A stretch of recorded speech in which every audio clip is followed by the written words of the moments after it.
long libraries to custom carrot sands, this week we're looking at houses that bring the magic. And we'll get to see some pretty clever tricks while we're at it. And we're gonna start off with a floating mage tower by Raanastis on plot number 3. And the outside here is just impeccable. I love that not only is the house itself floating, but we get to see all of these cool little floating islands all around it, each with its own different type of foliage. Now, coming inside the home, we are met with this incredibly impressive spiral library all the way to the top.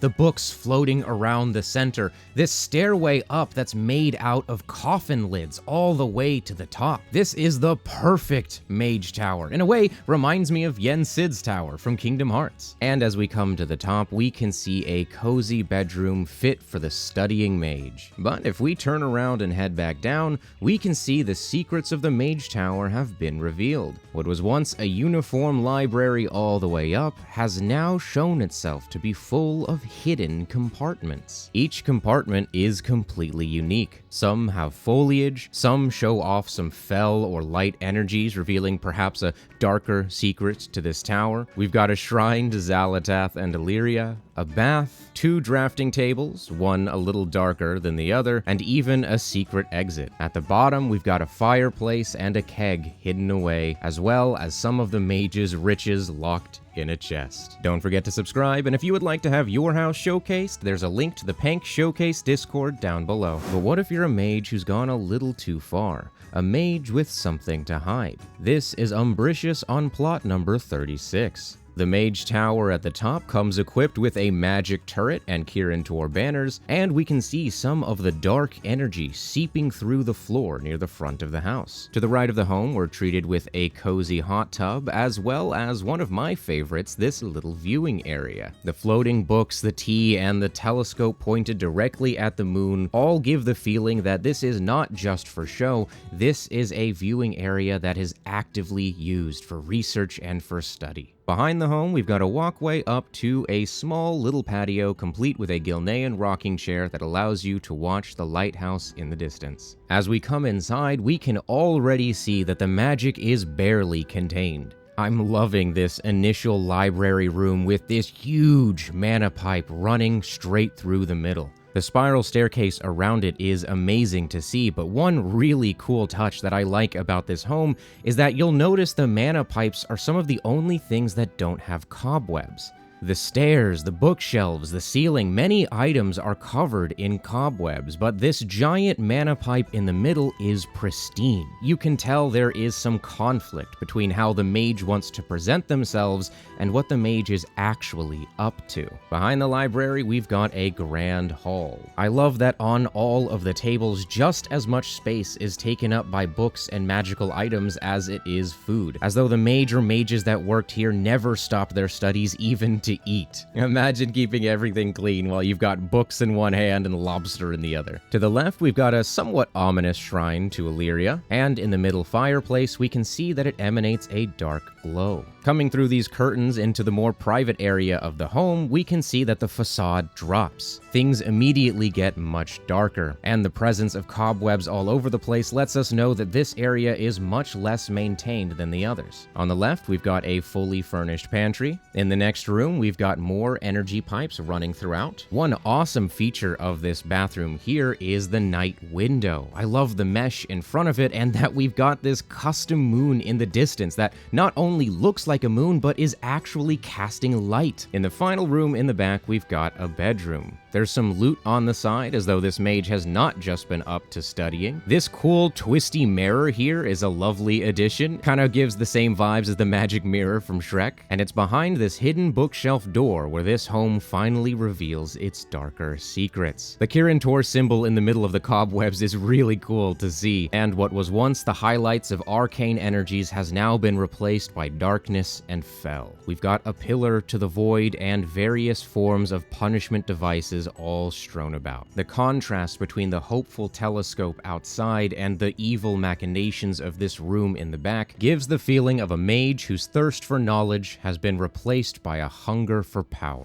But of course, magic doesn't have to be dark and scary, especially not when entrusted to some of its oldest protectors. This is the home of a blue dragon by Faiwymist on plot 43. The path upwards is calm and inviting, and to the side of the home, we've got a gazebo where you can take a look at the picturesque landscape that surrounds Plot 43. And on the inside, we can see how a blue dragon truly lives. It starts with a lovely little seating area that opens up into a cozy lived-in cabin. I truly enjoy how the magic aspect doesn't get in the way of this being a home. Even with the floating books everywhere and the different magic accents and touches that we'll be taking a look at, you can still tell that this is a labor of love, that this is a place where someone actively lives and enjoys spending their time. There is immaculate detail work everywhere you look, from the tiny items on the shelves to the vines growing around the banisters. In the main room, we've got a warm fireplace next to a centerpiece of magic. This corner has got magic books of all different kinds and types floating around on the floor.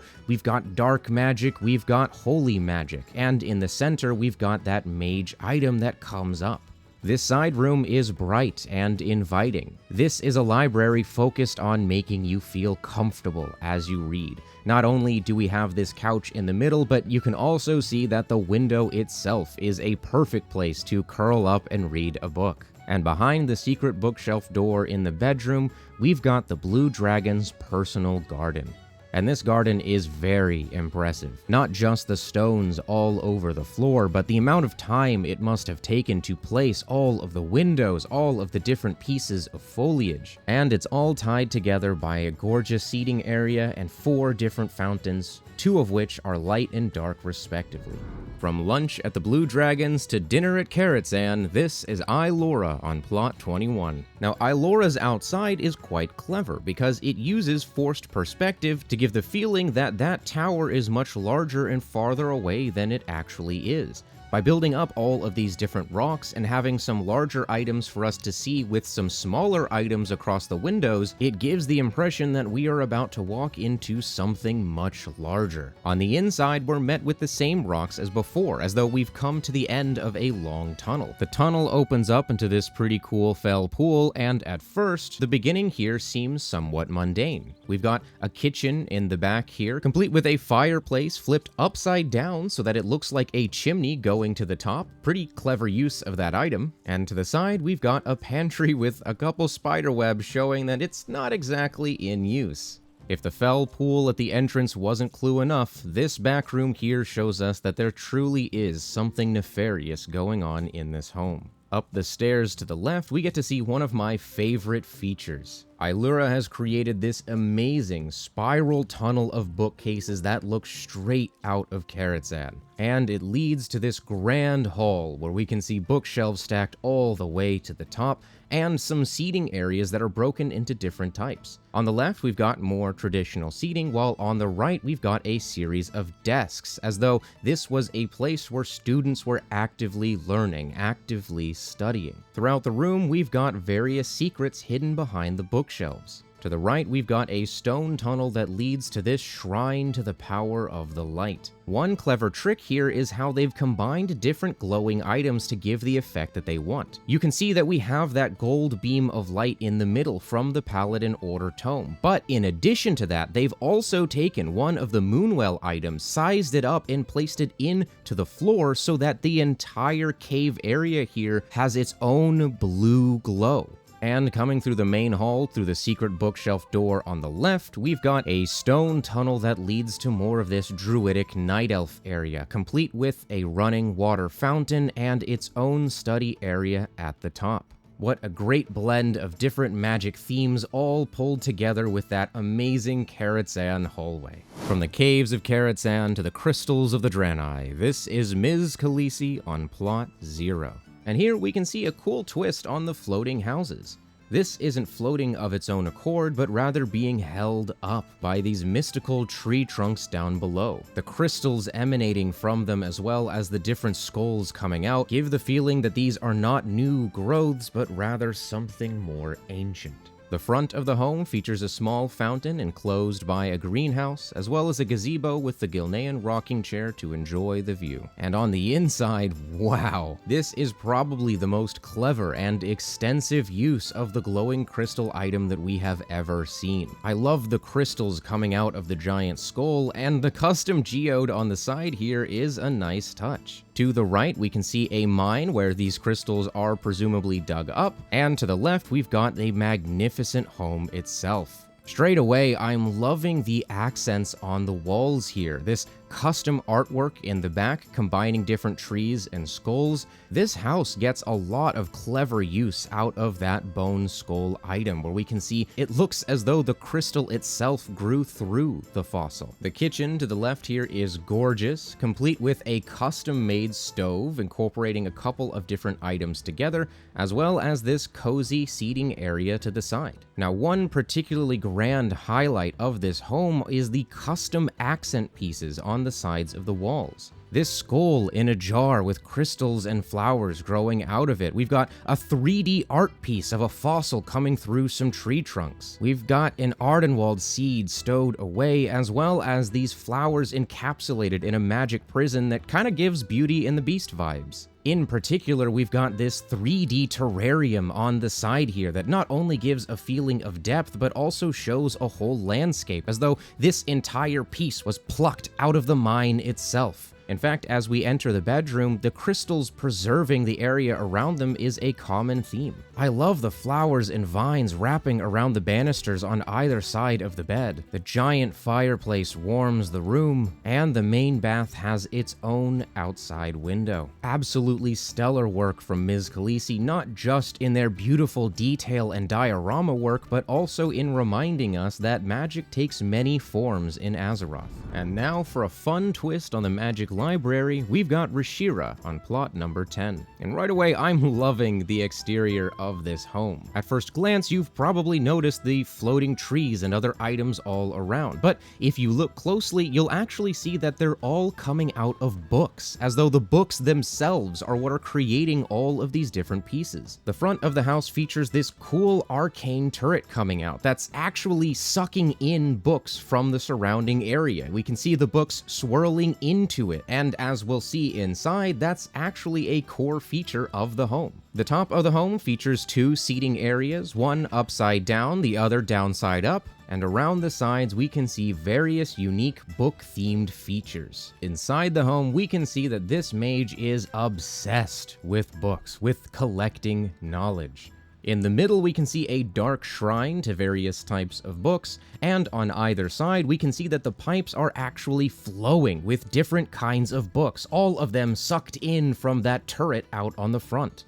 Moving past the Kirin Tor banners, we can see that this mage has gone wild with their collecting of information. This mage has books everywhere. So much so that it constitutes a ramp up to the next floor, which we'll get to see in just a moment. To the right here, we can see the mage has books ready for when they're washing their hands, books ready for when they're cooking their food, and through the upside down entrance over here, we can see they have books ready for when they use the restroom and take a bath. I adore the cozy little bedroom to the side here. That feels very intimate, very private. And if we were to take this book ramp up to the second floor, we can see accents of all different kinds of magic. The first platform has more of a nature-esque aesthetic, while the second is more holy. The fire coming out of the painting is a lovely touch, and there's a lot of small detail work on the tops of things that's easy to miss. But one thing that's not easy to miss is my favorite part of this home, the small miniature library lab inside of the lab. I really adore the small version of the library trapped inside the library. I love when people use the miniaturization to create dioramas like this, and it's so cool to see it trapped and active. Almost as though the mage is experimenting with how to miniaturize their library so that they can hold as many books as possible. Past a not at all concerning shrine to the Fel, we can see a sort of everything closet that a lot of real homes have, where the mage has just sort of put the things that aren't books that they don't care about. And we can see that there are even more books stored on the ceiling. Behind the secret bookshelf door is a work-in-progress room that gets to highlight how cool it is when you stuff different things in those mana pipes. I love the floating books and pages all around. It's such a cool idea. And now for a home that's got a magic trick of its own. I had never seen this before and it blew me away. This is Halaena on plot 46. Now, the outside here just looks like a big rock, a cave entrance, if you will, and that's for good reason. Because it is. In fact, the inside is a continuation of the cave. The spilling water next to the overturned cart is a beautiful touch. It really adds to the idea that this cave had not always been here. And past the fireplace, we've even got a cute little cave painting. But coming past the cave is where we can see the magic trick that this house pulls off. This is the house. That's right, that means Halaena's home is actually inside the home. The outside is just the entrance to this cave. Talk about clever. The inside budget is so much more extravagant, so you can do so much more with the outside of your home. And on top of that, you're not restricted by the exterior options that Blizzard gives you. That means that this inside home is one that they have built from scratch, from the ground up. The well is filled with fell energies, an ominous sign of what is to come. On the inside, we can see that the home looks to be in disrepair. We've got things turned over. The bedroom itself is barren with a cobweb as though no one has been here for ages. Behind the bed is actually a secret room that betrays that much of what we are about to see is not by accident. That what we are about to witness is something born onto this area on purpose. Off to the side, this moonwell has turned dark, as if poisoned. And past the moonwell, past the secret bookshelf door, we can see a twisting hallway in the distance. This nails that carrot's and twisting feeling, and as we go through, we get to an area that honestly reminds me of the Caverns of Time. We have this sort of neighborhood area in the middle of this cave. A neighborhood that has quite a few signs that something ominous is going on. We've got the overturned bucket full of blood. We've got the cow's skull on the door. The area feels small and cramped, and Halaena controls how you go about the space by creating their own custom doorways for these side homes so that you can only see what they want you to see. The first home has a bit of an architect's desk, and the second is full of coffins, which is not at all ominous. The way that all of this comes out of the cavern is amazing. It's a genius effect pulled off immaculately. At the end of the hallway, we've got a guillotine next to a barrel filled with blood.